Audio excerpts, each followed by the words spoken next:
We can go live.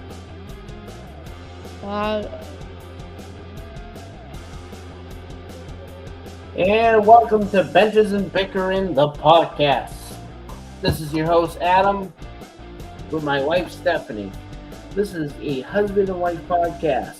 We are live on multiple different platforms, also on my Facebook page, and we are also on YouTube. So, Stephanie, introduce yourself. Hi. All right. So my name is Stephanie.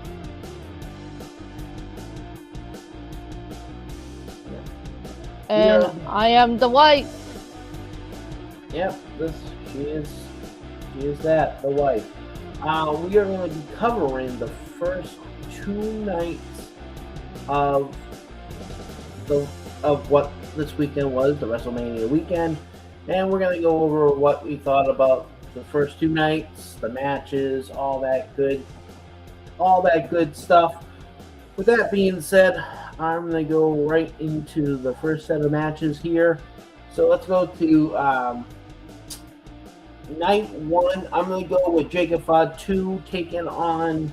We're not going to go into complete order, but from Saturday nights, let's go to Jacob Fatu versus Drew McIntyre. I thought that match was pretty good. First and foremost, if I was in the storytelling was decent for what it was. For whatever reason, I think this year's WrestleMania was not necessarily the best. So I'm going to list all the matches. We Jacob Fatu taking on Drew McIntyre, right? Then you had ISO Speed teaming up with the Vision, which was Logan Paul and Austin Theory taking on LA Knight and the Usos. Then you had Becky Lynch taking on AJ Lee for the Women's Intercontinental. Then you had Gunther taking on Seth Rollins. And then you had the Women's Tag Team match. Then you had Stephanie Laver against who the hell did she face? I don't remember. Liv Morgan. And then you had Cody Rhodes taking on Randy Orton with Pat McAfee. So that was Saturday's lineup. With that being said, I'm going to go down a couple of things. I think the best match from night one was Gunther versus Seth Rollins. I like the fact that Braun Breaker returned and speared Seth Rollins twice. I think Drew McIntyre and Jacob Fatu's match could have been better, but I did like it.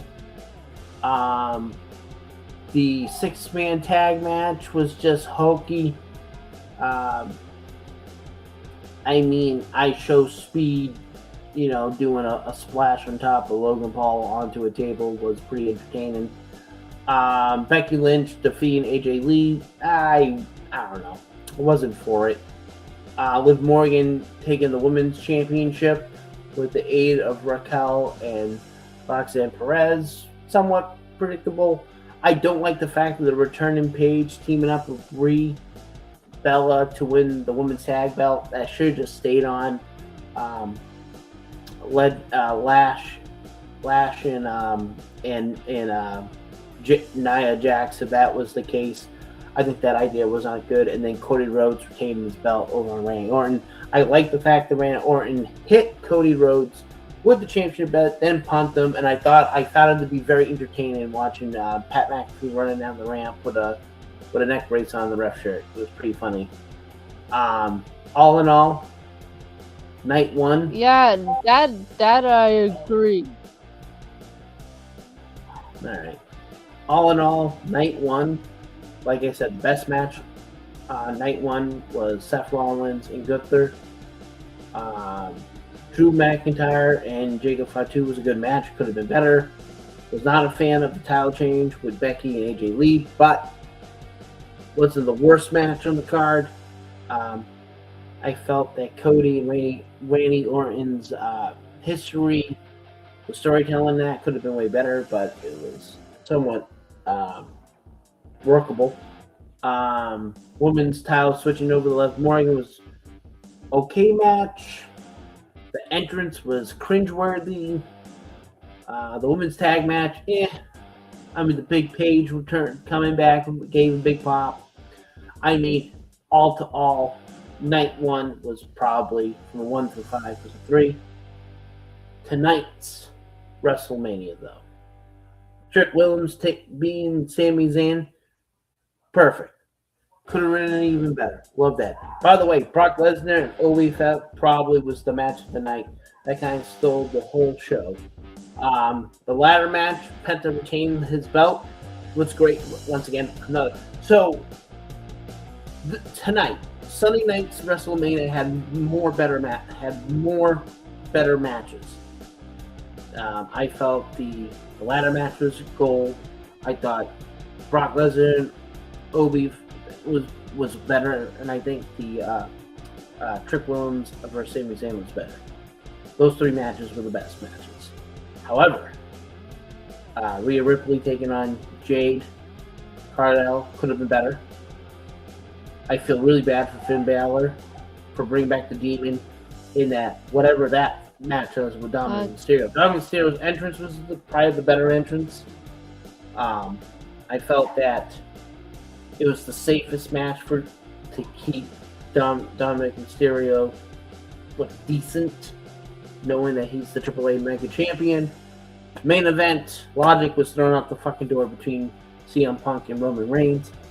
I don't like the fact that all that shit was they had to give leniency to these matches. Like, that's bullshit. Like, there's like 7 times there could have been a disqualification. It never happened. I think freaking CM Punk was hilarious, though. Like, he goes out in the crowd, rears the necklace thing, somehow falls into a guillotine submission hold. Like, a lot of the shit was just very comical. Between the 2 nights, I think night 2 had more better matches than night 1. Night 1 only had 1 or 2, and that was about freaking it. And night 1 was just bad. So night 1 was from 1 through 5 to 2, and then unfortunately tonight's wasn't even that better. I mean, it was probably a 3.5. I mean, altogether, it seems like WrestleMania each year has gotten essentially worse. It hasn't gotten any better. What do you think, Stephanie? That I could agree.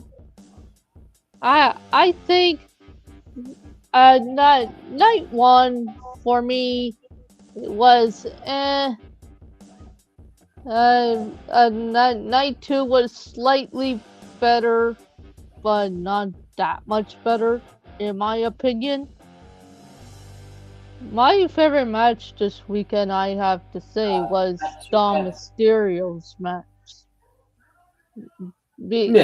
Because I think Dom Mysterio and Finn Balor's match the entrances were sick.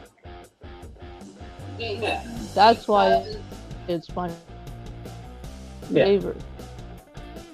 Yeah, I mean, things could have been done better. I thought Brock Lesnar retiring after his match was obviously none of us were expecting, but was good. I was hoping we would get another match between Obi and Brock Lesnar, but that's fine. A one and done retirement situation was probably the best bet for Brock Lesnar.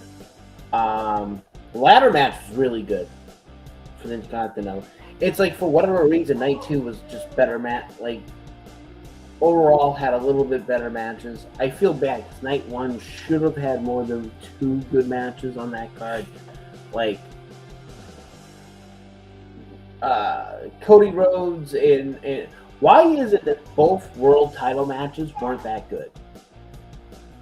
Like, I felt Randy Orton's had a promising start, and then as the match goes on, it kind of was like, eh. Roman Reigns and CM Punk went a little bit too longer, I think. If they shortened it a bit, it would have made a bigger impact than the way they actually ended it. But that's just the way I look. Where does WWE go from here? You get Gunther beats Seth Rollins. Yeah, and I look at it. I look.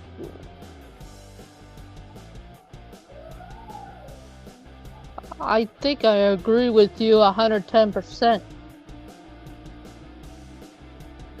Right.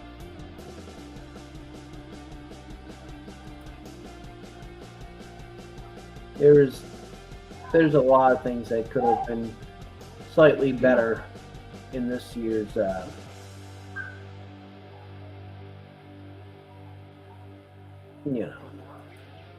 this year's in generally this year's WrestleMania. Now, is it anyone's fault? Probably not. I mean, like I said, could have been better, and I think it fell short from what it normally would have been.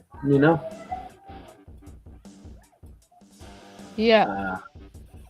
And maybe next year they'll tighten the ship, so to speak, and fix those issues. Yeah.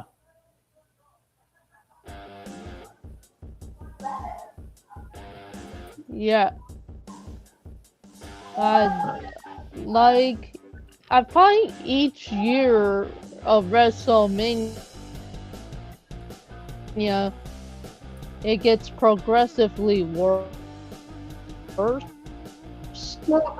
Okay, so I agree with that. I think it does get progressively worse every year, but I mean, could be,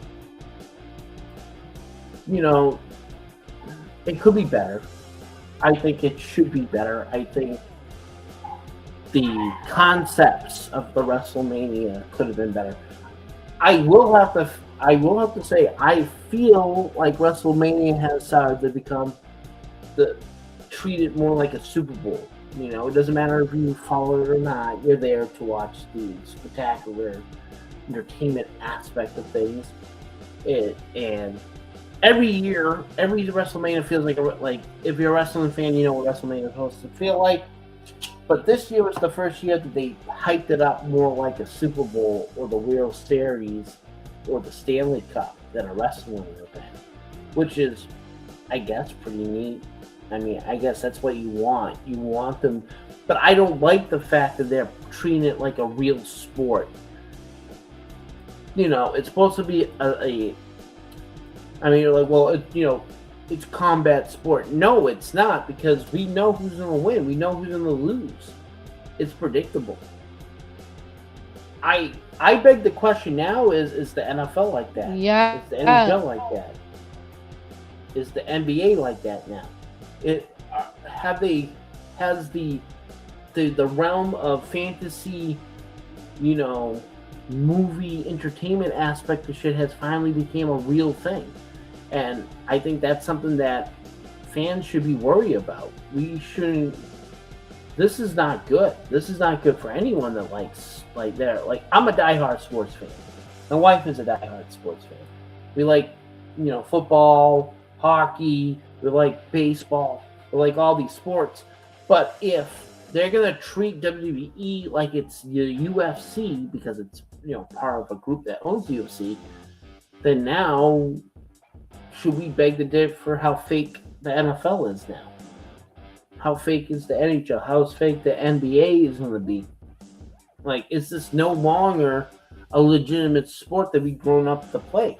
That's where WWE, like, we know that it's theater kids that pretend to be tough guys. Yeah, exactly. I've been in professional wrestling.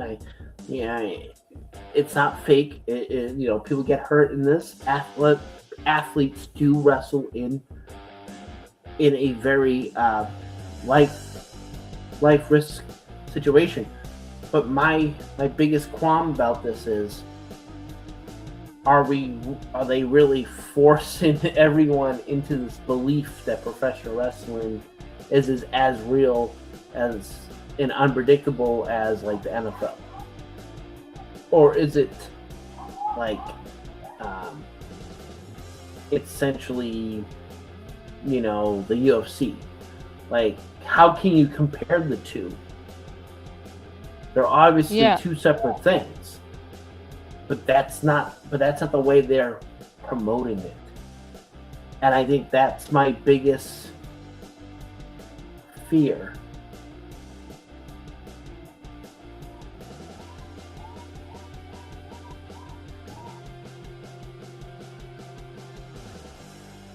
You know? Yeah, that is my biggest fear too.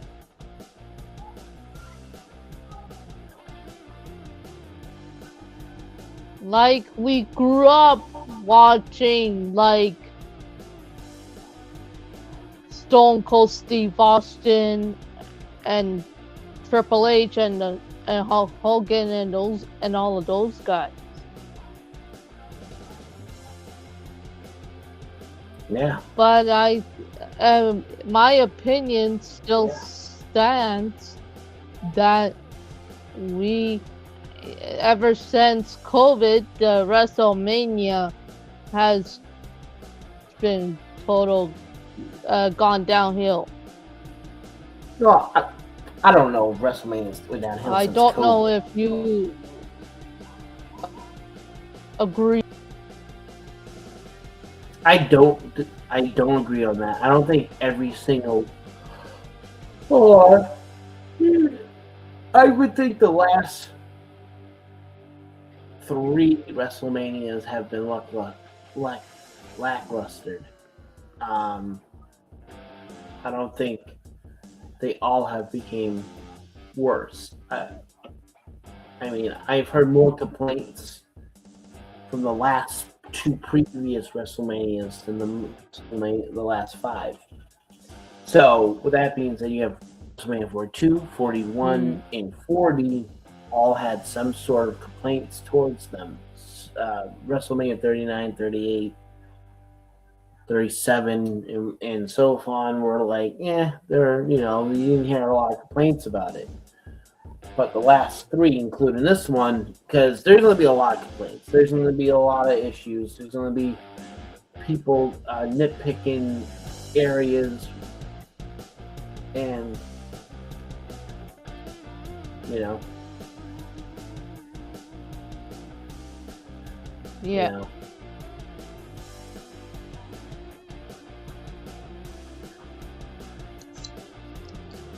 you know, and let's go to another update here. How about Sid Vicious' son, Gunnar Enning, the son of Psycho Sid Vicious, said that the WWE Hall of Fame was straight up disappointing, disrespectful as hell. This is what he posted on his social media. Thank you to everyone for all the love and support you've shown on our family.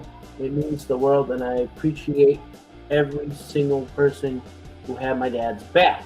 Last night's so-called Hall of Fame induction for my father, said Eddie Stanko Sid Vicious, was straight up disappointing and disrespectful as hell. I'm glad my dad was big enough to put himself over even in death, because WWE damn sure wouldn't. I didn't see one single ad for him here in Vegas. The Hall of Fame gift shop had zero merch for my dad, not a damn thing. But they were loaded with all the Dennis Rodman crap you could want. It felt like they just swept him under the rug like a footnote, rushing to get him out of the way. Maybe if we had waited another 20 years until all those jealous, insecure ex-colleagues were gone, the ones who could never match his athletic ability and his looks or his unbreakable willpower to tell them no, he would have finally gotten the full introduction he actually deserved. Still, I'm trying to stay positive for my son's sake. I got to bring him, and he doesn't know they did his grandpa dirty. He just got to see his hero honored. That moment with my boy made it worth it. And at least we walked away with the real Hall of Fame ring. I'm adding a picture of it here because that's something solid we can actually hold on to, while the rest of this felt like a slap in the face. Rest in power, Dad. The master and ruler of the world got his flowers, even if W tried to shortchange you one last time. They were always jealous. Congratulations to the Bad News Brown and Sid Vicious and Demolition. And this was Sid Vicious, Psycho Sid's son, that said this on social media. And this begs to go back to something that I found really interesting. I don't know if you guys watched the Hall of Fame induction speech that Stephanie McMahon did, and she's like, I'm gonna now cut a speech with the what is it, as heel Stephanie McMahon. I don't know how much of that was actually her being herself, Right. and the other end was just her pretending to be something that she's not. And I say like that, and once again, this is with due all respect in the whole situation of things. Yeah, exactly, Josh. Thank. Um, but Right.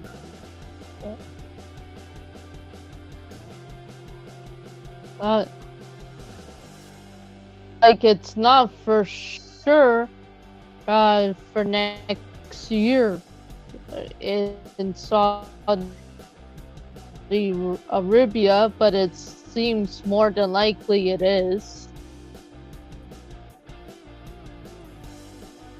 Um,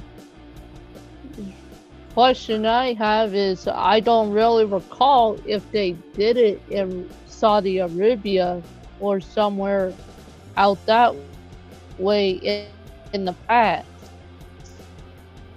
mm,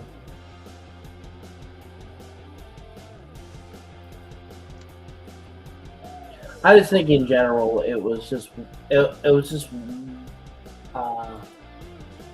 like I said, I'm talking more about the current thing when it involves with Sid Vicious, Psycho Sid, and just the way it was dealt with. Like we had someone here, Josh said Sid was done dirty by WWE, and that comes from Sid. That comes from Josh, who said that about Psycho Sid, and I kind of disagree with it. I think WWE has been kind of sketchy with certain people. They only add people to the Hall of Fame to kind of please some fans. I do know in the past that some wrestlers that had some bad blood with them, they would have to pay them to get them to come on to even be accepted to like Bruno Santino didn't want to have anything to do with WWE until Triple H made him a financial offer that he couldn't refuse, and he got into the Hall of Fame. But I don't know. I feel that WWE is in this weird situation right now that they don't have much to stand on in terms of how they should handle things. Yeah, And like like WWE has become too predictable nowadays. Like, okay, if it like let's use Punk's match as an example, the main event tonight. We all knew freaking Roman was gonna win it and take the belt away from Punk.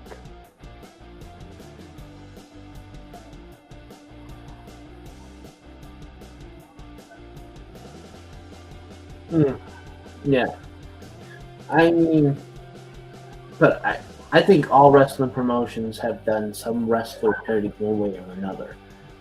I don't know how many I could actually, count on my finger that have got screwed in other promotions. I know Raven was never looked at as a main event talent. I mean, TNA did him dirty, especially when he won the TNA World Heavyweight at one point. I mean, he was done dirty. ECW, I thought, was the only one that treated him as what he should have been in terms of main status. They are predictable. They play it way too safe with their storytelling. Yeah. I agree with that. I guess to like an extent. I mean, if you went and told me that Liv Morgan was going to beat Stephanie, I wouldn't. I would say no, but I did kind of predict that was going to happen because then, once again, this sounds a little fucking I don't know language, but this sounds a little bad to say. But Nibby likes their blondes, if if if a blonde wrestler, female wrestler, is around, and they and she's attractive, the fans like her. She has some following to it. They're gonna put a bell on her, even if she botches some stuff. Her entrance was god awful. The scene where they took her clothes off of her to reveal her wrestling attire. I was like, okay, that's cringy. And they did that. Like I said, Chika Fatu being Drew McIntyre was a big, big, big win for him. He needed that. And once again, Drew's 100% professional, and I like the way he handled himself in that. I'm trying to think what else. And once again, I'm talking about night one.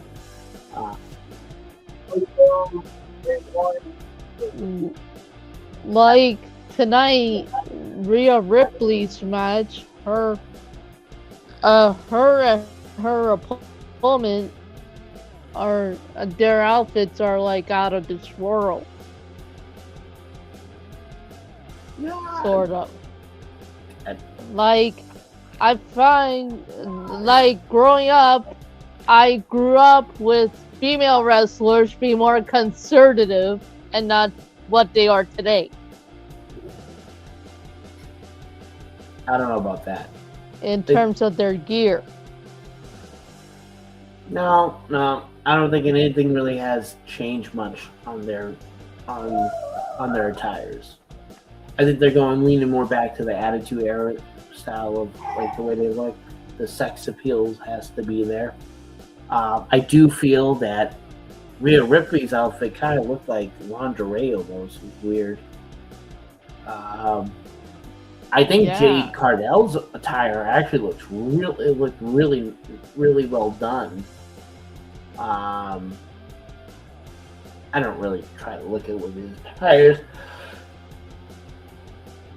but I thought it wasn't that bad.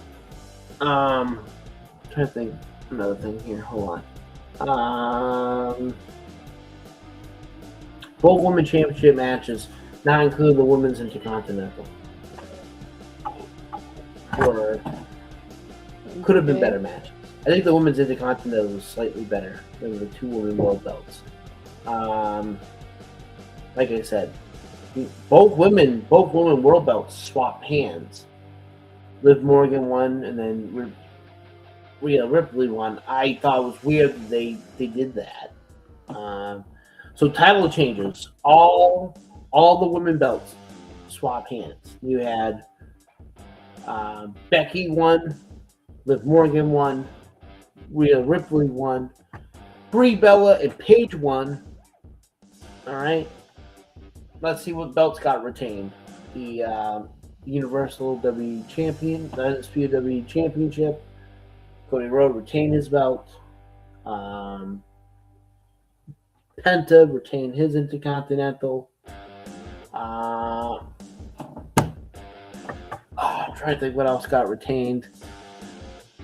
I think that's it, really. I think every belt essentially after that swapped hands because you have the U.S. belt, same as in dropped it to Trick Williams, and then you had Roman Reigns beat CM Punk. Yeah, I think those are the only few that swapped hands. No, that retained. Sorry. Yeah, I mean, there's only like I said, there's only two belts mixed up here. Yeah, I mean, I think only two belts got retained out of all the championship belts that were defended the last two nights. which was kind of a weird way to book. Um, I would have kept Nia Jax and Lash Legend and let them keep the women's tag team belts. There was no reason to put it on Brie Bella and Paige just because Paige came back and they wanted to do something spicy.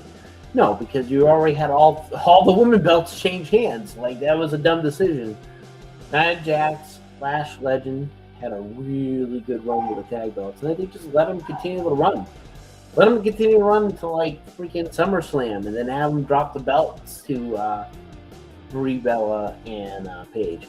Like, have them kind of chase the champions. That's what they should have done, and they didn't do it. They dropped the ball in a very good opportunity. Yeah, exactly.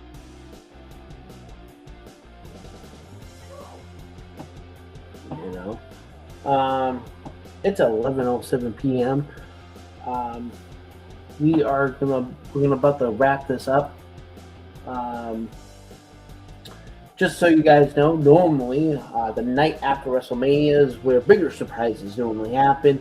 Monday Night Raw, which will be on Netflix tomorrow night.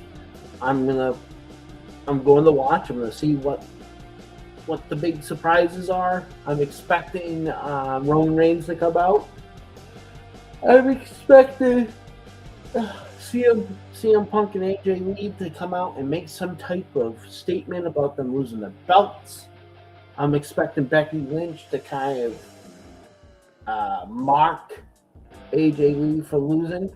I'm pretty sure we're gonna have AJ Lee announce she's retiring.